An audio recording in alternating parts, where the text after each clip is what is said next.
alamar subscribe kana ka danna alamar ƙararrawar sanarwa domin ku ta haka ne kaɗai za Masu saurare barka da wannan lokaci kuma sannan marabanmu sun ce da wani sabon shirin namu a cikin labaran namu na rana fatan kowane lafiya. Masu saurare a cikin shirin namu na yau shin masu saurare da gaske ne Bola Ahmed Tinubu Asuwaju Baba ya san zaman ya masu saurare shine nan mai gidan wato dai shugaban 'yan madagar Najeriya Bello Turji Kacalla ko dai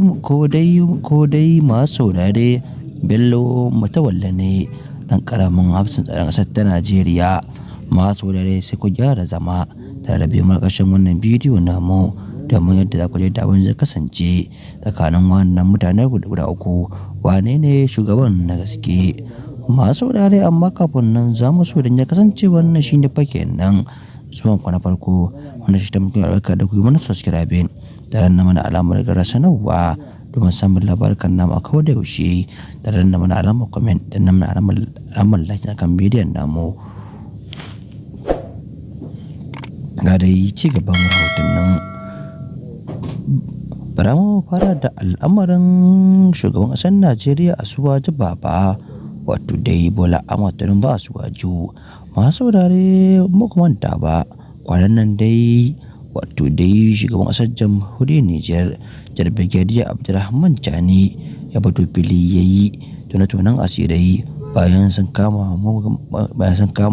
mugayen yan bindiga a ta jamhuriyar Nijar. Hakan ne ma jawo a halin yanzu dai masu saurare ake dan dabi tsakanin Nijar da Najeriya. Masu saurare tabbas a cikin furucin Brigadier Abdurrahman Chani ya bayyana mana cewa lalle ilalla akwai sa hannun manya-manyan shugabannin ƙasar ta Najeriya game da wannan abubuwa da ake yi a Najeriya na ta'addanci. Domin taɓa masu saurare an muku manta ba idan har kun saurari jawaban Brigadier Abdurrahman Chani masu saurare za ku ji inda yake cewa lalle masu saurare a halin yanzu tabbas su ake ga cewa an kafa wato dai sansanin 'yan bindiga a Najeriya a dajin nan na Zamfara. Amma masu saurare a halin yanzu dai tuni da sojojin ƙasar jamhuriyar Nijar suka kama wannan 'yan ta'adda da suka shiga ƙasar ta jamhuriyar Nijar domin yi musu aika-aika. Ta ba masu saurare makamanta ba shakdan musulunci Murtala Bello Asana Sokoto ya fito fili ya tona asirai kan cewa lalle ilalla wato dai Bello Matawalle dan karamin ministan tsaro na Najeriya tabbar masu rare kusa shine nan mai gidan Turji a Najeriya da wato dai Halilu Sabobu da aka kashe da wato dai dan karami da kuma dai Dawagide. Domin ta masu rare a halin yanzu dai masu rare in kuma ta kwanakin baya ya fito ya tona asirai kan cewa lalle ilalla wato dai Bello Matawalle shine nan yake siya wa 'yan bindiga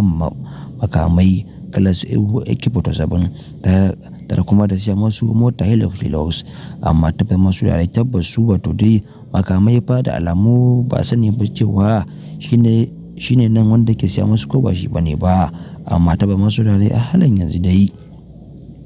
masu rare ana wato dai ci gaba da kama wanda suke kawo wa 'yan bindigar Najeriya makamai kama da kan dai wato dai alburusai da kuma dai wato dai bindigo AK-47 da ma dai wato dai piston da ba masu da wannan fa al'amari ne da yake kara matakar wato da daurewa 'yan Najeriya kai ganin cewa har a halin yanzu ba a kawo wato dai karshen dan bindiga Turji ba. Dole cewa masu da kun sani cewa wato dai Badar Abubakar wato dai hafsan tsaron Najeriya gabaki daya ya fito fili ya bayyana mana cewa lallai ya ba da umarnin kan cewa kawo masa gawar Bello Turji Kacalla ko aka kawo shi a raye ko a mace. Amma dai masu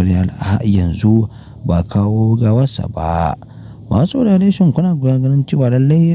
ko ya haɗin bakin manya a wani al'amari na ta'addanci ko dai masu saurare babu. Masu saurare dukkan makawashin labaran namu na yanzu sun cikin labaran namu na jama'a mu talafiyar sama na ce mutum mami.